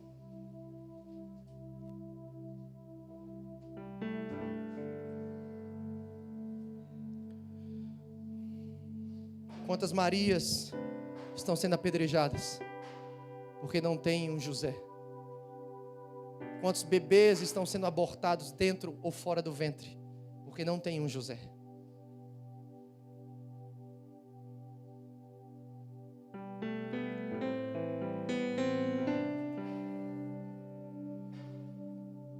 Eu tenho estudado muito sobre política pública e primeira infância. Sabe por que quando você começa a estudar a Bíblia, você começa a ficar indignado com aquilo que indigna Deus, e aí é uma pista para você descobrir a sua vocação, aquilo que te indigna. Você começa a perceber que não basta você estar consciente, não basta você estar desperto ou ser despertado por algo, você tem que saber que armas usar, contra quem você vai lutar, senão você também fica vulnerável, contra aqueles que você, a favor daqueles que você quer defender, mas você está tão vulnerável quanto. E aí eu tenho mergulhado na Constituição Federal, no Estatuto da Criança e do Adolescente, no Direito Universal da Criança. Tenho entendido um pouco mais de política pública. Primeira infância, que é de 0 a 6 anos. O que tem a ver, meu Deus? Nós vivemos uma geração de órfãos. Como é que está a política pública da nação? Como é que está a política pública da sociedade? O que estão fazendo? Que tipo de privilégio? O que estão fazendo com essas crianças de 0 a 6 anos? E a gente começa a perceber. Mesma estratégia. As nossas políticas públicas estão debaixo de decretos de morte. Estão ensinando para as crianças, desde as creches, o que é sexo oral, sexo anal, que é normal. Ontem eu recebi da pastora Fernanda Muracaba uma foto da primeira literatura que saiu no Brasil, do conto de fadas de 2 mulheres apaixonadas uma pela outra. Recebi recentemente uma foto de uma bonequinha, menina, princesinha, que quando você tirava a roupinha dela, tinha um piu-piu. Piu-piu não, uma pintinha, né? Sutil. Infanticídio, estratégias. O diabo, ele não faz nada espontâneo. O diabo, ele é planejado e intencional. A igreja, que às vezes ela está dispersa, de olhos fechados, mãos para cima. Parece que como em Atos 1 de novo, a gente precisa que um anjo do Senhor venha. Ei, abre o olho. Está olhando para cima por quê, cara? Abre o olho. Olha para a realidade que você está vivendo. Baixa as mãos e vai fazer algo. O diabo, ele não perde tempo. A igreja perde tempo. E aí, eu tenho percebido como nós precisamos estar mais armados, porque essa cultura de orfandade tem determinado como a nossa sociedade está. Por isso não tem mais como falar de segurança pública, sistema prisional, educação, aborto, gravidez na adolescência, divórcio, drogas, moradores de rua, crise de identidade, depressão, crise vocacional, suicídio. Não tem mais como falar sobre esses temas sem colocar em pauta a orfandade e a adoção. Não tem. Todos eles têm na sua base, como origem, a orfandade. Por isso nós vemos num sistema público que trata dos frutos, mas não trata da raiz. Intencionalmente. Dá paliativos, não cura, não resolve. Gasta-se mais dinheiro, mas não trata do problema na raiz. Deixa eu ler algo para você da Constituição Federal. Artigo 226 da Constituição Federal. Alguém aqui já leu a Constituição Federal alguma vez? Inclusive está agora em votação para ver se vai ser aprovado ou não estudar a Constituição Federal nas escolas. O que é excelente. Agora eu vou ler aqui para você só 3 artigos da Constituição Federal. E você me diz se não dá para pregar em cima desses 3 artigos, tá? Artigo 226 da nossa Constituição Federal. Família, vírgula, a base da sociedade, vírgula, tem especial proteção do Estado. Parágrafo 7. Fundado nos princípios da dignidade da pessoa humana e da paternidade responsável. Artigo 227.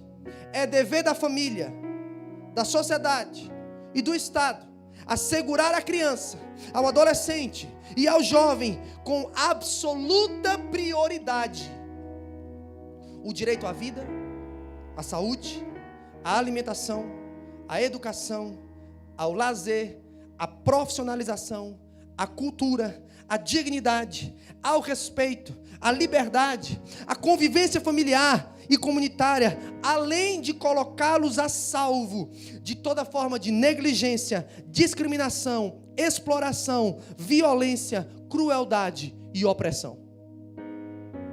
Uau! Quem tem família aqui?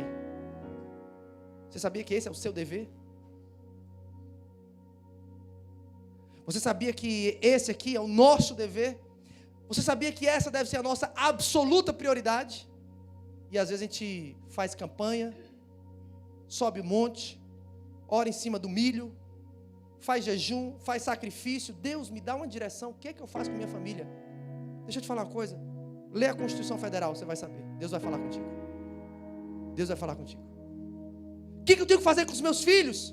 Lê a Constituição Federal. Vai lá, dá absoluta prioridade para os teus filhos. Está dando? Não, então vai parar. Para de subir no monte. Para de orar em cima do milho. Para de fazer jejum. Para de fazer sacrifício. Campanha de 10 dias, 30 dias. Para. Não está dando absoluta prioridade para os filhos? Para. Para com o ministério. Não vai ser missionário. Não vai ser pastor. Para. Não, pastor, não posso parar. O que vão pensar de mim? O que vão pensar de mim? A Bíblia diz que eu tenho que estar reto diante de Deus e dos homens. Você não está reto nem diante dos homens. Como é que você está reto diante de Deus? Não está cumprindo nem a Constituição Federal. Como é que você quer cumprir a Bíblia?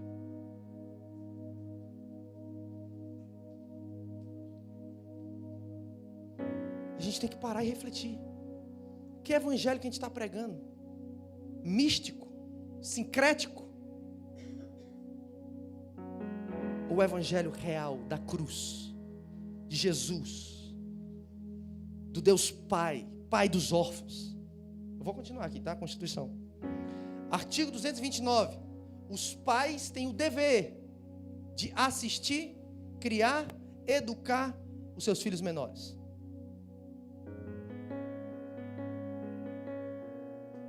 Muitas vezes a gente não é fiel no pouco e quer que Deus coloque a gente no muito. A gente ora tanto para o mover, para Deus batizar com fogo, o fulano cair no Espírito, sapatear, receber o dom. Cara, eu creio nisso tudo. Já fui subir o monte todos os dias. Lá em Fortaleza, quem morou lá em Fortaleza, se é irmã sabe, tem um monte da Sabiaguaba. Cara, você vai lá, você não acredita a quantidade de gente que tem orando ali a noite toda. É tremendo, é poderoso, é forte. A gente dá para ver a cidade toda assim, ó. Nas dunas, né? Não é monte na verdade, são dunas. Um dia que eu subi ali a primeira vez, eu falei, como eu não conhecia esse lugar? E ao mesmo tempo eu falei, eu entendo por que a igreja ainda está viva nessa cidade. Porque tem gente que ora aqui.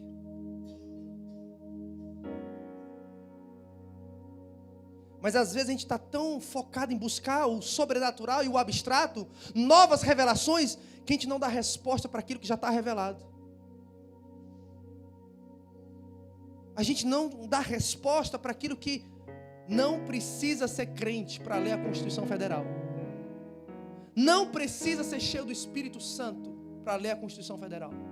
Não precisa orar em línguas. Não precisa ter discernimento espiritual para ler a Constituição Federal. Qualquer um tem acesso, pode ler e pode entender. Mas às vezes a gente está tão trancado no nosso quarto, querendo chuchar. Mas aí, o que acontece? Deus olha lá de cima. Aí Deus fala, meu Deus, né? Eu mesmo, meu eu. E aí Deus diz assim, ela está orando, né?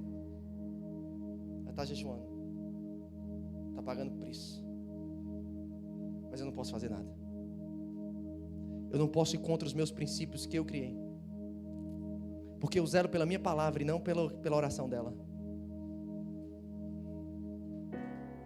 Eu amo a minha filha, eu amo meu filho. Ele está orando, ele está fazendo a coisa certa, mas do jeito errado. Não posso.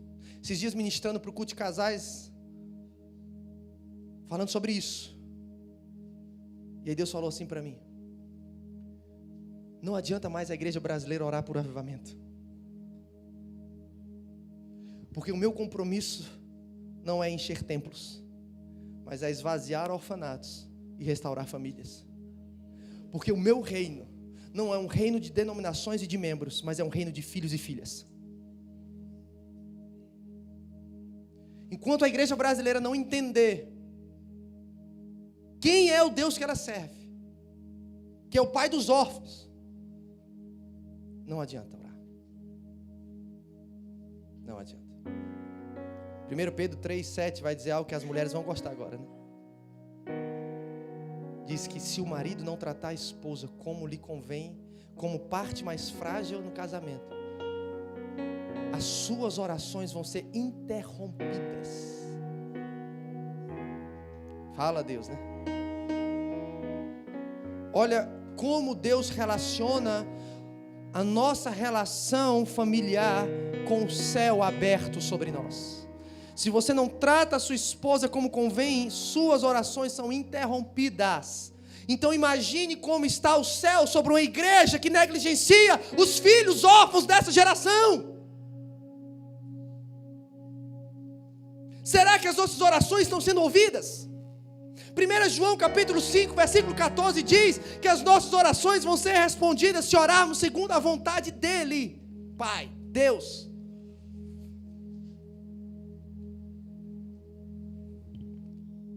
Estatuto da Criança e Adolescente agora. Artigo 1 diz: esta lei dispõe sobre a proteção integral à criança e adolescente.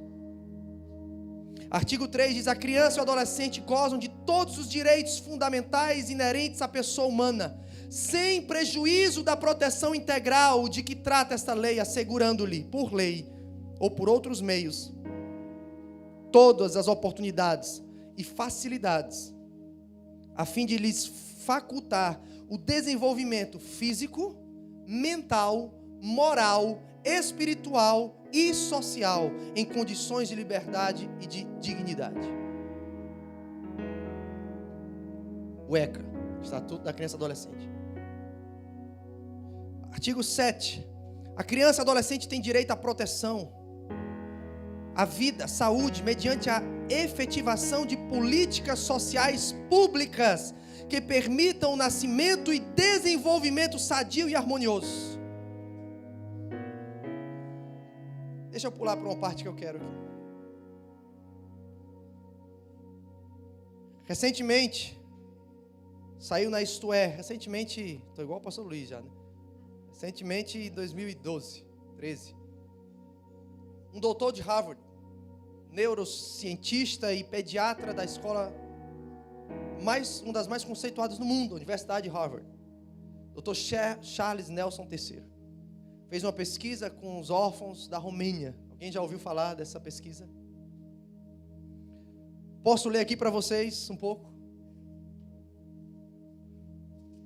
Quando o Dr. Charles Nelson, professor de Harvard, fez essa pesquisa, antes, ele teve que fazer um pacto com a equipe dele que ia para a Romênia com ele.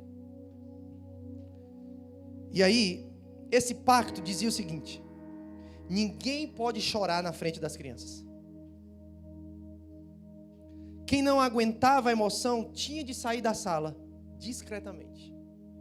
A regra foi imposta devido às condições nas quais os órfãos se encontravam: abandonados, com problemas de crescimento e desenvolvimento, deitados olhando para o teto, sem receber nenhum estímulo e às vezes até amarrados às suas camas.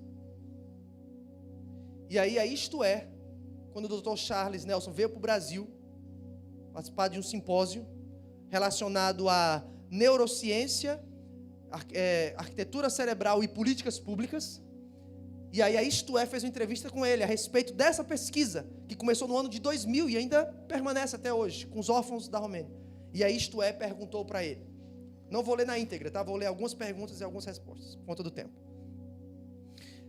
A revista pergunta: você já declarou que a experiência de conhecer esses orfanatos foi horrível? Porque viu muitas crianças com problemas de desenvolvimento, nanismo, estrabismo e até amarradas às camas. O que te impressionou mais? E aí o Dr. Nelson responde: não sei nem por onde começar. Quando você vê crianças com distúrbios neurológicos, epilepsia ou outros problemas cerebrais, é de partir o coração. Mas essas doenças acontecem por acidente, infelizmente. Erros durante ou depois da concepção. O que é desolador, no caso dessas instituições da Romênia, é que esses problemas foram provocados nessas crianças. Eles eram bebês normais quando eles nasceram. Estão comigo? Eles eram normais, que foram abandonados por suas famílias e criados por pessoas que não os queriam. Não foi um acidente da natureza, foi uma tragédia infligida a eles. Foi muito triste ver como elas se desenvolveram mal, ver crianças com o QI muito abaixo, muito pequenas, que não conseguem conviver bem com outras e que não tem ninguém que as ame. E também foi triste ver crianças com deficiências físicas severas, que não recebiam nenhum tipo de tratamento, abandonadas para morrer. A revista pergunta mais uma vez: esses problemas de crescimento foram causados por má nutrição ou foram outros fatores? E o doutor responde: não foram causados pela desnutrição. Acreditamos que foi algo que chamamos de nanismo psicossocial. Em condições de negligência severa, o cérebro para de produzir o hormônio de crescimento. Crianças nessa situação perdem cerca de 1 mês de desenvolvimento para cada 1 ou 2 meses de negligência. Em minha primeira visita, vi um bebê que parecia recém-nascido, mas depois me disseram que ele tinha 1 ano de idade. Crianças que hoje têm 12 anos têm a altura de uma de 6 ou 7. Elas também têm atrasos no desenvolvimento da linguagem, do QI, cérebros atrofiados e problemas psiquiátricos graves, como ansiedade e transtorno de déficit de atenção. Em muitas são o que chamamos de indiscriminadamente amigáveis. O que é isso? Podem se sentar no colo de qualquer estranho e ir embora com eles. Isso acontece porque elas nunca desenvolveram uma relação com alguém que se importasse com elas. É um mecanismo de compensação, uma maneira de conseguirem atenção, porque nunca ninguém prestou atenção nelas. E as crianças que foram para os lares adotivos estão em melhores condições? Veja o que o doutor respondeu: enquanto grupo, sim, mas as que estão em melhores condições são as que foram encaminhadas antes dos 2 anos de idade.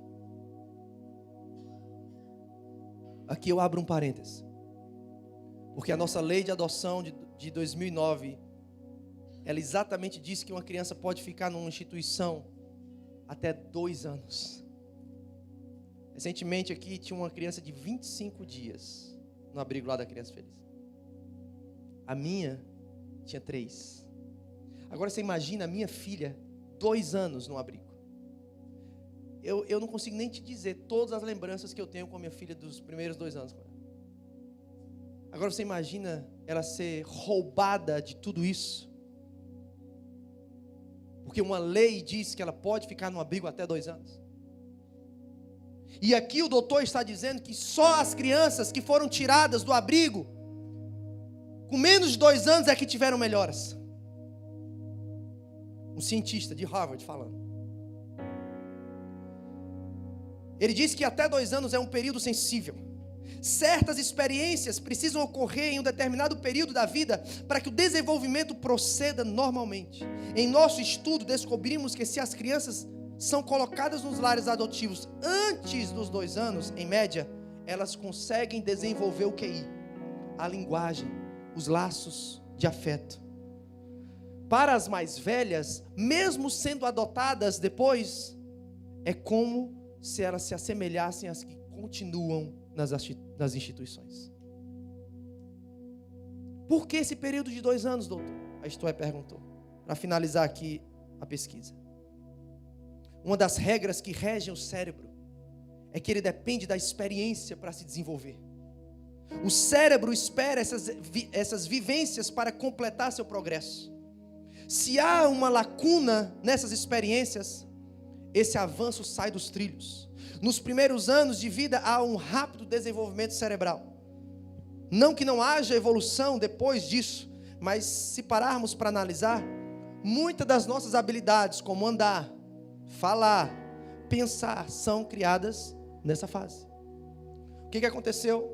Depois dessa pesquisa do Dr. Charles Nelson, a política pública na Romênia mudou. Não se pode mais botar em abrigo crianças com menos de 2 anos de idade. Por quê? Porque isso fere o direito universal da criança. O princípio da proteção integral. A condição para um pleno desenvolvimento saudável, normal de uma criança, lhe é privada, por melhor que seja um abrigo, ainda mais um abrigo como esse, onde as crianças estavam abandonadas. Ao Léo.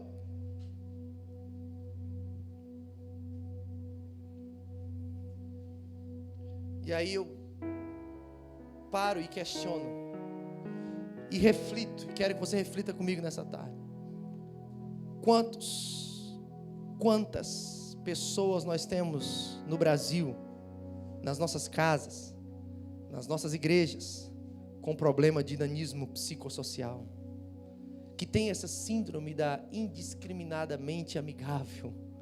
É por isso que a gente vê tanto crente pulando de galho em galho, de igreja em igreja. Sabe por quê? Sentando no colo de qualquer pastor, de qualquer mentor, indo para qualquer culto, para fazer qualquer coisa, ou então qualquer menina se lançando no braço de qualquer garanhão, indo para a cama com qualquer um, ou então outro rapaz querendo pegar todas. Sabe por quê? Porque são pessoas que não cresceram, estão dentro de um corpo maduro, mas são infantis dentro, porque tem um nanismo psicossocial. Elas não desenvolveram, não tiveram um ambiente natural para desenvolver, não tiveram uma família estruturada. Por isso elas vão com qualquer um. É um mecanismo de compensação. Nunca tive um pastor que me discipulou, então eu corro atrás daquele que me dá um pouquinho de atenção. Se não me der atenção, se não falar comigo no domingo, eu saio e vou para outra igreja. Nós temos órfãos nas nossas igrejas, nas nossas casas.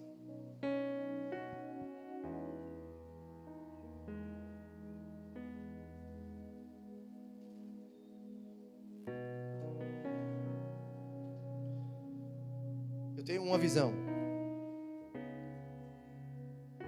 Um dia, poder reler essas estatísticas e elas serem diferentes.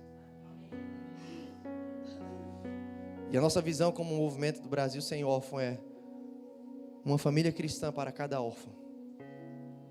A revelação de Deus Pai para todas as pessoas.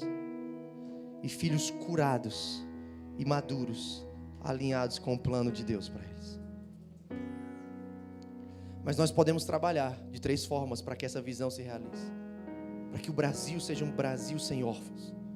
Nós podemos trabalhar a prevenção. Nós podemos conscientizar os pais para que eles convertam o coração para os seus filhos. Para que a orfandade não chegue na sua casa. Para que ele aprenda o princípio da proteção integral. Para que ele aprenda o princípio da absoluta prioridade. Para que a orfandade não bata na sua casa. Para que ele não entregue os seus filhos para qualquer parteira, debaixo de qualquer decreto de morte. Para que talvez ele diminua o padrão de vida para não perder o filho. Nós precisamos trabalhar a prevenção, queridos. Porque o problema já está instaurado.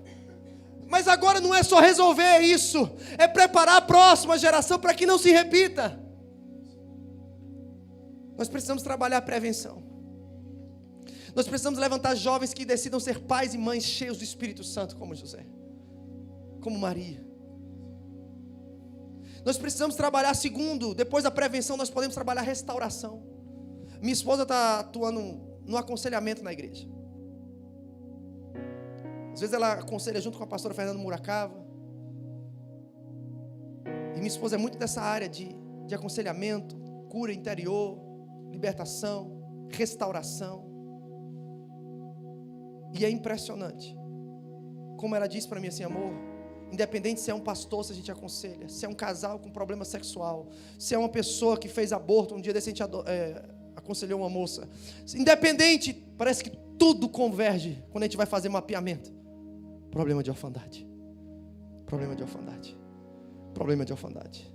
O Brasil nasceu em meio a um ambiente de órfãos.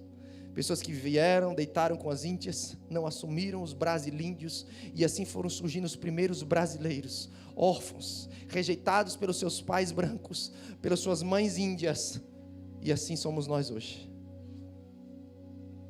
Precisamos trabalhar a restauração desses relacionamentos, cura.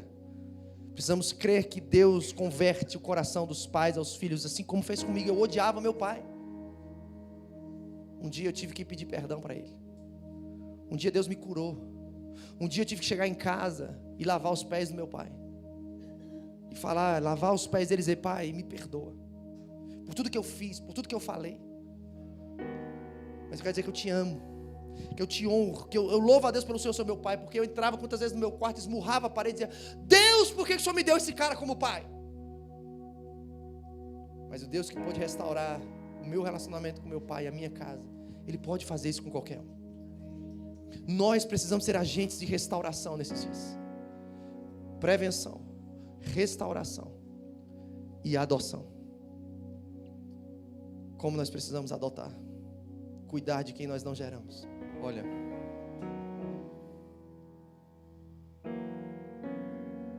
adoção. Eu digo que a gente pode adotar os nossos filhos biológicos. Nós podemos adotar aqueles que nós não geramos. Esses dias conversando com o pastor Luiz, até com o Fabiano lá de Curitiba. Fabiano, e a gente pensava: cara, você já imaginou se a igreja decidir adotar todas as crianças da cidade?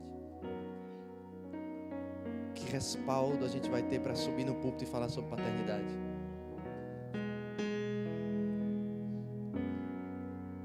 Eu vou pegar o gancho da minha irmã e dizer: vou te perguntar, um dia eu fiz essa mesma pergunta lá na igreja. Quantos cristãos você conhece que adotou uma criança nos últimos 5 anos, 10 anos?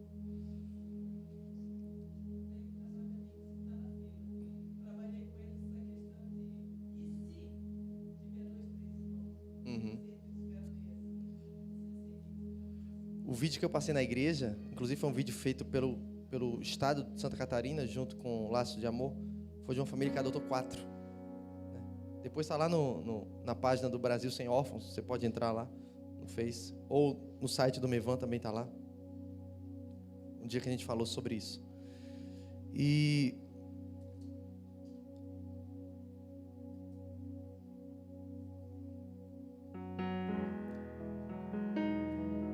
eu vejo que só uma intervenção divina para mudar essa realidade, a começar dentro da igreja. Vocês não sabem quanto preconceito nós sofremos por sermos pais adotivos. Quantos preconceitos a nossa filha sofre por ser filha adotiva. Pessoas, pastores, muitas vezes chegam para a gente e fazem a pergunta assim: Davi, me fala a verdade. O teu amor pelo Rafael é diferente, né? Porque o Rafael, ele é biológico. Aí eu olho assim para a pessoa, eu falo: cara, será que eu estou entendendo o que ele está me perguntando? Ou então, uma pessoa chegou para mim um dia desse, no retiro de pastores e líderes aqui do Mevan. Chegou para mim e disse assim: adotar? Deus me livre. Eu digo para todo mundo que a adoção não é de Deus. A outra disse assim: adotar? Não, se Deus quiser me dar alguma coisa, Ele vai me dar. Não tenho que pegar de outro. E aí vai. Mitos, preconceitos, que precisam ser desfeitos por conta de uma revelação que nós precisamos ter. Quem é o Deus que nós servimos? Se nós não entendermos a que Deus nós servimos, não faça justiça social. Porque o assistencialismo os espíritas fazem muito bem feito. Agora a gente não está aqui para fazer assistencialismo. Nós estamos aqui para trazer a justiça do reino. Justiça do reino, que tem um rei e que esse rei é pai. Amém. Se você quiser depois procurar algo sobre adoção, passos para adotar, como eu faço para adotar, quem pode adotar, com quantos anos, qual a idade, qual a renda, como é o processo, eu vou te indicar um site. Você vai encontrar uma cartilha online e perguntas e respostas, fantástico, Portal da Adoção. Você vai encontrar todas as respostas lá, eu trouxe para ler com vocês, mas eu não tenho tempo. Então, Portal da Adoção, você vai ter N perguntas e respostas, e depois tem uma cartilha chamada Roteiro. Você vai lá e clica no botão chamado Roteiro, você vai encontrar lá passo a passo, explicando para você. Ou então você entra no Google e põe Lei da Adoção de 2009, você pode ler a lei. Quanto tempo levei na fila de espera, desde que nós se registramos, que não pedem nada mais do que... Eles pedem coisas simples. Documentos básicos, ficha 9 de meses, antecedentes criminal. Foi uma gestação. Nós se candidatamos em fevereiro e em novembro chamaram a gente para pegar o carteiro. E agora pode ser menos ainda, porque agora tu te inscreve aqui em Itajaí e tu pode adotar de Manaus. É nacional, você vai receber digamos, uma autorização onde você vai poder ir em qualquer vara da infância, em qualquer município, ir lá de acordo com o perfil da criança que você decidir adotar, que ainda é assim, né? Que é a lei onde... Eu tenho meus pontos de vista em relação à lei. Tá?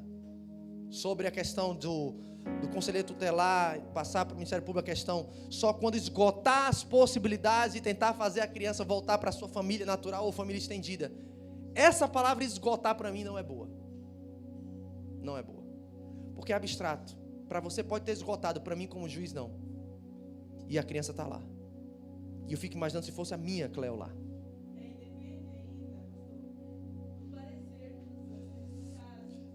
Depende, é toda uma morosidade, e é por isso que tem a campanha nacional Brasil, um país que adota, é para que o processo que é moroso, desestimulador, se torne menos burocrático e mais ágil, para que estimule a sociedade brasileira a adotar.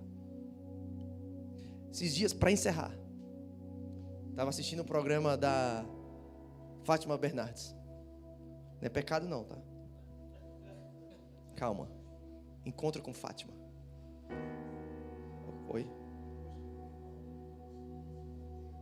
Tá. O tempo já foi.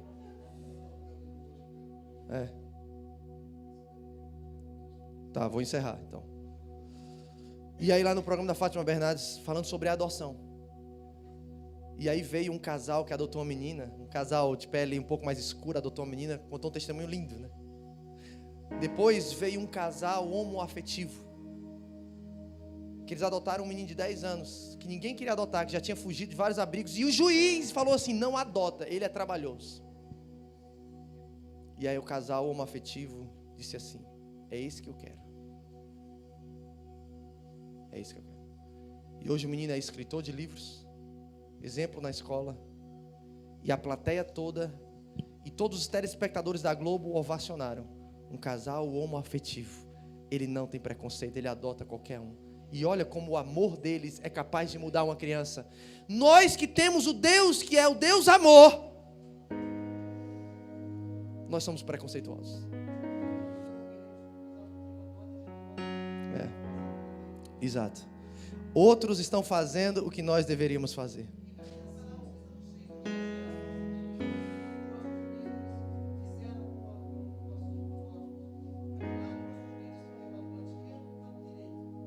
Amém. Amém.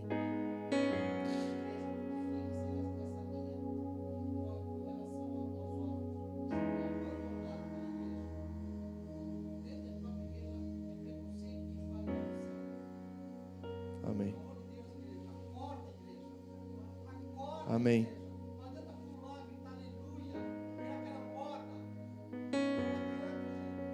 Amém. Tem uma música que se chama Adormecidos na Luz. Quem conhece essa música? Depois você procura lá no YouTube. Fala que nós estamos adormecidos enquanto muitos estão morrendo afogados. Nós estamos de olhos fechados, buscando mais um mover. E dizendo, Senhor, me abençoa, me abençoa. E enquanto eles estão morrendo afogados. E nós fechamos os olhos, fingindo ser um cristão. É tempo da gente acordar. É tempo da gente abrir os olhos. E ser luz. Ser sal da terra. Ser como as parteiras. É possível num sistema faraônico de infanticídio ser luz, brilhar o sol da justiça. Amém.